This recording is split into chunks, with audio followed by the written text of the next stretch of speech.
The next thing we're going to look at is select statements. So our select statement allows us to query the database and retrieve information back that we can actually view and actually use. So we can execute queries against the database to retrieve information from one table or from a combination of a number of different tables. So we're going to keep this simple first, okay? We're going to see, can we actually select information from the members table, okay? So the syntax is select information from the database table. So the little example we have here in our slides is select star. So it's basically select everything from the members database table. Okay, so let's see this work. So let's just flip back to our example. So I'm just going to clear off what we have.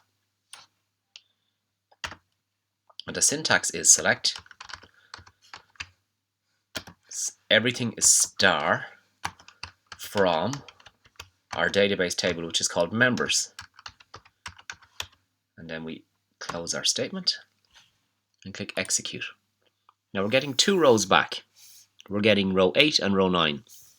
And this is what we've inserted in our previous video, okay? So we've created two insert statements, executed them. Now the database holds John McCarthy, whatever, and we have Barry Allen. Absolutely fine, okay? So that's how we're able to execute a query to retrieve our result set.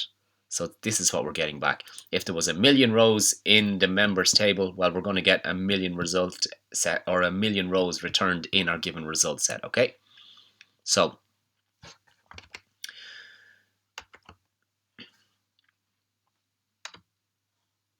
if we don't want to select everything, we can be specific. So the select star selects everything.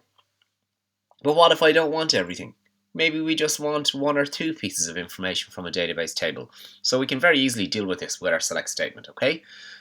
So let's say that we were interested in select email from members. So we only want the email address. So I'll delete what we have just so we'll build it up again. So it's going to be select. Now the column name is what I'm putting here. So this, I could put first name, last name, date of birth, or email. So I'm interested in email. Select email from members. Execute.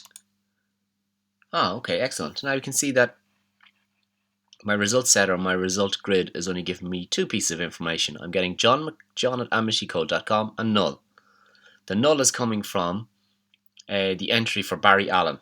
We didn't put in a date of birth or an email address, okay? So maybe let's just change this a bit, see things happen, okay? Let's go for first name. So we can select first name from members. Okay, now I'm getting John and Barry. Okay, excellent. So this seems to make sense. If I was interested in maybe last name. We can run. And we're getting McCarthy and Allen. Okay, makes sense, okay? So we can be kind of very specific on what we actually want to retrieve from our database, okay? Perfect. So maybe I want a combination of different columns. Maybe I want a number of different attributes I want to retrieve back. So maybe I'm interested in someone's first name and an email address. Okay, so how will I do that? So I build it up, select first name, comma, so the comma separates our different columns. Select first name, comma, email from members. And run. So I'm getting John and Barry. Okay, so maybe I'll change this a bit. So first name, comma, last name. So I'm taking everything except the date of birth. Select first name, and I just zoom this in a bit.